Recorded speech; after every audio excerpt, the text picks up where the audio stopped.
શ્રી કૃષ્ણાય નમઃ. શ્રી ગોપીજન વલ્લભાય નમઃ.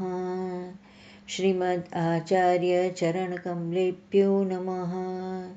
શ્રી ગુસાઈજી પરમ દયાલ્વે નમઃ.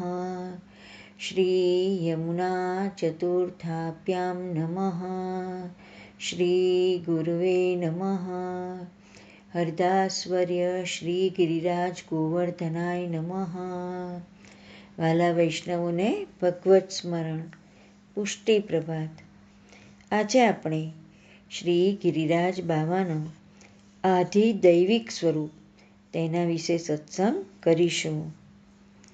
આધિદૈવિક સ્વરૂપે શ્રી ગિરિરાજજી નિત્ય લીલામાં 2 સ્વરૂપ ધારણ કરીને બિરાજે છે. શ્રી ગિરિરાજજીનું એક સ્વરૂપ ભગવત ભક્તનું છે. તેઓ સૌ ભગવત ભક્તોમાં શિરોમણી ગણાય છે. તેથી તેઓ હરિદાસવર્ય કહેવાય છે. આ સ્વરૂપે તેઓ સદાકાળ પ્રભુની સેવામાં તત્પર રહે છે. ગૌચારણ માટે પધારેલા પ્રભુને બિરાજવા માટે નિકુંજો સિદ્ધ કરે છે. ગાયો માટે લીલું ઘાસ, જળ અને વૃક્ષોનો છાંયો સિદ્ધ કરે છે. પ્રભુને આરોગવા માટે પુલિંદીઓ દ્વારા લીલો મેવો સિદ્ધ કરી પ્રભુને અંગીકાર કરાવે છે. પોતાની ભીતર એક સાથે 6 ઋતુઓ પ્રગટ કરી પ્રભુના વિહાર માટે 12 નિકુંજો સિદ્ધ કરે છે.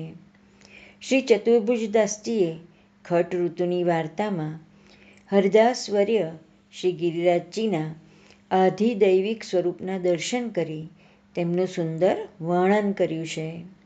શ્રી ગિરિરાજજીનું વય 12 વર્ષના બાળક જેવું છે. તેમનું સ્વરૂપ શ્યામ છે. તેમને લાલ ધોતી, લાલ ઉપરણો અને લાલ પાગ ધારણ કર્યા છે. તેમના શ્રી હસ્તમાં લાલ છડી છે. શ્રી ગિરિરાજજીનું બીજું સ્વરૂપ ભક્તના હૃદયમાં બિરાજતા વિપ્રયોગ ધર્મી પૂર્ણ પુરુષોત્તમનું છે.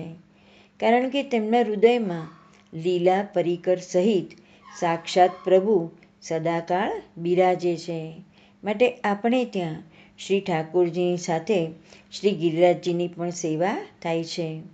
શ્રી ગિરિરાજજી ભક્તોને વિવિધ સ્વરૂપે દર્શન આપે છે. શ્રી મહાપ્રભુજીના 84 કૃપાપાત્ર વૈષ્ણવોમાં અચ્યુતદાસ ગોડ નામના વૈષ્ણવ થઈ ગયા. તેમને શ્રી ગિરિરાજજી ઉપર ખૂબ શ્રદ્ધા હતી. તેઓ દર મહિને શ્રી ગિરિરાજજીની 2-4 પરિક્રમા કરતા. એક વખત શ્રી મહાપ્રભુજીએ તેમને આજ્ઞા કરી કે તમે એક સાથે શ્રી ગિરિરાજજીની 3 પરિક્રમા કરો. ઘણીવાર પ્રયત્ન કર્યા પછી જ્યારે એક વખત તેમને એક સાથે 3 પરિક્રમા કરી ત્યારે તેમને શ્રી ગિરિરાજજીએ ગ્વાલ સ્વરૂપે, પછી સિંહ સ્વરૂપે અને અંતમાં ગાય સ્વરૂપે દર્શન આપ્યા. શ્રી મહાપ્રભુજીએ આ 3 સ્વરૂપોનો ભાવ સમજાવતા તેમને આજ્ઞા કરી કે ગ્વાલ સ્વરૂપે શ્રી ઠાકોરજી પોતે હતા, સિંહ સ્વરૂપે શ્રી ગિરિરાજજી હતા. તમે તેમનાથી ડર્યા નહીં એટલે તેઓ ગાય સ્વરૂપ બની ગયા. ઘણા વૈષ્ણવોને શ્રી ગિરિરાજજીના દર્શન નાગ સ્વરૂપે પણ થાય છે. શ્રી વલ્લભાધીશ કી જય.